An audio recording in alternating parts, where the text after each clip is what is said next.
Baha'i Faith teaches the importance of spiritual and material harmony. How does this balance influence your approach to mental resilience and inner peace? Thank you. Yeah. If it's okay, I'll just share my screen when I do it. Can you see that? Yes, we can see. Okay, cool. Yeah, so in case anyone doesn't know what the Baha'i Faith is, it's a world-embracing religion. It's only about 200 years old. And I guess the main fundamental principles are the oneness of mankind, the equality of men and women, unity of all of the religions, and the belief that we all share one God that we love and worship. Um, and so, yeah, as you said, the harmony of the spiritual and material world is really important in the Baha'i Faith, as it helps us to avoid kind of creating a dichotomy between choosing a spiritual or a material solution when it comes to things like mental resilience and inner peace. And as Baha'is, we're taught that we have an existence in this material earth at this time for a reason, and our souls are here to grow, and much of that growth will come from material tests. But then we're also guided to avoid extremes, for instance, extreme forms of self-renunciation or indulgence in materialism. But Baha'u'llah, who is the founder of the Baha'i Faith, he teaches that we should take full advantage of the benefits of the physical world, um, as long as we allow nothing whatsoever to intervene between ourselves and God, and that wealth can actually be one of the greatest hindrances of spiritual growth. And particularly for those of us blessed with material prosperity, we have to be really mindful of our tendency to become attached to the luxuries and physical comfort of this world. But the Baha'i writings also speak of the great importance of the elimination of the extremes of wealth and poverty, as they're detrimental to the spiritual and social development of humanity. So I've got this quote that says, we cannot segregate the human heart from the environment outside us and say that once one of these is reformed, everything will be improved. Man is organic with the world. His inner life molds the environment and is itself also deeply affected by it. The one acts upon the other, and every abiding change in the life of man is the result of these mutual reactions. So I guess that kind of encapsulates how we see a link between the physical and the spiritual world around us. But we did touch upon this idea of mental well-being in recent national youth conferences. So every year Baha'is have national youth conferences where all youth are welcome to come and discuss and read writings on our vision to transform the world and bring about peace. And last summer, we actually had a workshop based on what our true well-being is and what this means. And we were discussing how a lot of what's advertised in the world today about self-care or well-being practices are not only very individualistic, but they're also very materially focused. But when we were deepening on this issue, we came to a very different outlook on well-being and inner peace. And instead of looking at kind of this commercialized view of well-being, we instead looked at well-being emerging from service to humanity. So this was one of the quotes we studied, where it says, looking after one's health is done with two intentions. Man may take good care of his body for the purpose of satisfying his personal wishes, or he may look after his health with the good intention of serving humanity and of living long enough to perform his duty toward mankind. So I guess if we believe that mankind is one human family, with one earth that we all share, and that we're all interconnected, then any action to help another advance is also an act to help ourselves advance as well. And well-being is very multifaceted. It's a physical, mental, emotional, and also a spiritual thing, all of which can be nurtured through serving others. And service, I guess, also helps us to build mental resilience as we get to see ourselves and our potential and our highest natures through acts of service to others, and recognizing that we have something to offer to society. And through that, our mental resilience can also be strengthened. And so in the faith, we're encouraged in all of our community building efforts to empower others to also be of service. So we're all strengthened and our voices are all heard. as we become more informed of like the needs of where we live and how to improve our communities. And I guess it's also widely recognized that a lot of mental illness stems from isolation and a sense of helplessness in the face of this crumbling world around us. And so this shift in perspective that well-being is actually born more of mutual aid and reciprocity, and to be able to act from this way of seeing can have quite a powerful impact, I think, on an individual's ability to cope with life's ups and downs. So one more quote I was going to share says, "Should prosperity befall thee, rejoice not, and should abasement come upon thee, grieve not, for both shall pass away and be no more." So I think inner peace can similarly be said to come from the way in which we look at life, particularly life's tests. And this quote in particular helps me definitely to understand the limit of our struggles and successes in this world, and helps me to look towards my purpose in a more clear way. Because we can choose to see the world as against us and our challenges as a constant battle that we seek to avoid, or we can see our challenges as a way of kind of increasing our capacity and resilience, and overall as being a gift from God for the development of our souls. Thank you so much for answering my question, Isis. Well, Baha'i teachings, you also mentioned that emphasize unity and the development of virtues. How do you incorporate these values into your daily life, I wonder, to maintain inner well-being, especially during these difficult times that we live in currently? Yeah, I'll just share again. Yeah, so yeah, as you said, the unity of humanity is one of the underlying principle of the Baha'i dispensation.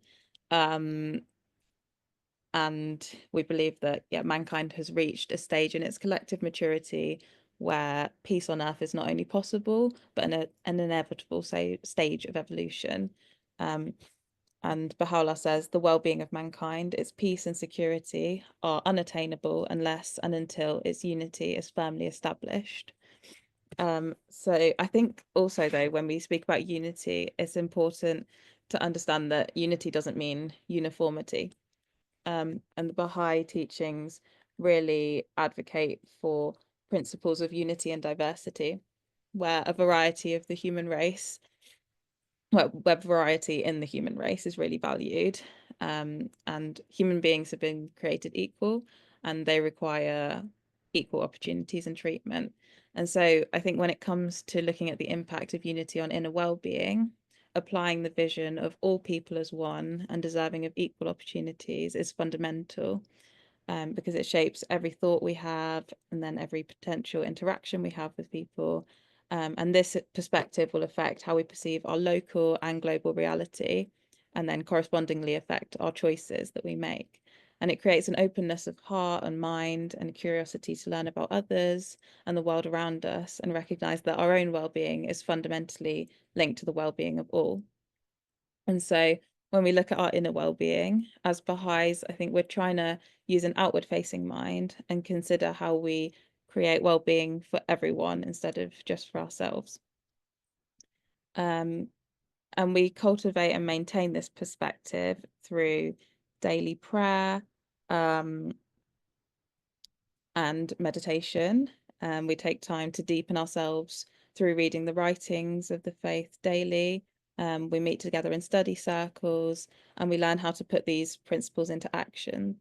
And this is really important, as we understand that religion is not established to create followers, but to actually transform the world. So action is a vital part of our faith. I think when it comes to facing something particularly challenging or difficult, Baha'is can take a lot of comfort in the knowledge that God never tests us beyond our capacity, and we can seek to understand how we're able to grow through these challenges. And being part of a community is also very important when it comes to being able to work through difficulties, knowing you can reach out for support. And it also challenges, if challenges emerge whilst engaging in working for universal peace, whether that's through teaching children's classes, helping children to understand their innate virtues, or working with young people where you live, and empowering them to serve the world around them, or generally just praying for the well-being of the world, we know that there's a protection in this that we can rely on, and we can trust in the process of crisis and victory, and knowing that one follows the other as naturally as kind of day follows night. And we just need to maintain our integrity and keep our focus and trust that things will work out. Thank you so much for answering my question, Isis, and also giving examples. I think we do, I mean, I do have especially like, you know, better understanding now. Isis, the Baha'i community is known for its efforts in building unity. How do you work within your local or global community to share the principles of peace and resilience, especially in the face of social challenges? Thanks. Yeah. So as I touched on before, let me just share that. Yeah, Baha'is engage with their local communities in a few different ways in our efforts to build unity. And there's a few groups that I'll speak of today, and these are global, happening all around the world, and they're transforming communities as we speak, which is really exciting. So Baha'is all around the world are running children's classes. So these involve classes following a program of spiritual education. So this looks at a child's moral and spiritual education and encourages the whole community to take part of this side of a child's development. And part of this includes teaching them also of the oneness of religion and how all religions, although sometimes differing in their social laws and implications, all share the same fundamental truths and beliefs. And then alongside this, they're also understanding their innate virtues and spiritual attributes and learning about what that looks like in their everyday life and interactions. So, in a way, children are learning that all of these virtues that we speak about are innate and already within them, and they're a bit like gems that they need to uncover. And it teaches them that any resilience or sense of peace is already within them, and they're just trying to, yeah, reveal the veils to that. And then we also have junior youth groups. So these are for 11 to 15-year-olds. And the program's called the Junior Youth Spiritual Empowerment Program. And this is all about providing young people with an understanding of their own potential. So in the groups, they are helped to develop language and powers of expression, develop capacity to make positive decisions, develop comprehension and critical thinking skills. And then also really practically, they're encouraged to plan and execute service projects for their local communities. And in these sessions, they also engage in obviously complementary activities like arts, drama, and sports. But throughout the groups, they all study, and this is universal text. They study these books, a series of books, and each book has a different story. And the content of these stories is intended to help the junior youth make positive decisions. And they explore concepts like kindness, justice, honesty. And it's the hope that understanding their own potentials and ways of serving others, they're also hopefully made more aware of their resilience and ways of developing this. And then when it comes to social challenges, the junior youth program helps the youth look around them at what their reality is and consider the social challenges in their specific locality and try and find solutions together and work towards bringing together their neighbours and people around them to create unity and peace in their own locality. And then following on from the junior youth program, young people then get engaged in a process of lifelong learning. So we have constant study circles that evolve a person's capacity to translate the Baha'i principles into action. And these go from learning how to teach a children's class to facilitating or animating a junior youth group, to holding devotionals, so like prayer meetings in your own home, and then moving on to more complex community building processes, like looking at the dynamics of family life or the balance of the material and the spiritual. And then these study materials that we use are constantly being evolved and written and rewritten, and they're created in response to the needs and issues that we perceive happening in society. So they really actually address the social challenges of our time and help us all together kind of find tools within us and between us to face these huge social challenges and ills. Thank you so much for sharing this, Isis. And thank you for sharing, examples of practices that, you use to stay close to each other. Just if you can, briefly cover this question, how do you relate to a world, less informed by the Baha'i faith, like, a little bit the interfaith side of the things, like, do you have classes open to other faiths to join as well, or do you have like discussions? I wonder. Yeah, that's a great question. Yeah, everything that we have, so a lot of Baha'is are involved in interfaith committees and things like that, but all of these activities, children's classes, junior youth spiritual empowerment program, all of the Ruhi books that we study as adults, well, from young people up to adults, everything is open to all from all different backgrounds. So in my junior youth group, I have Christian kids, I've got some Muslim kids,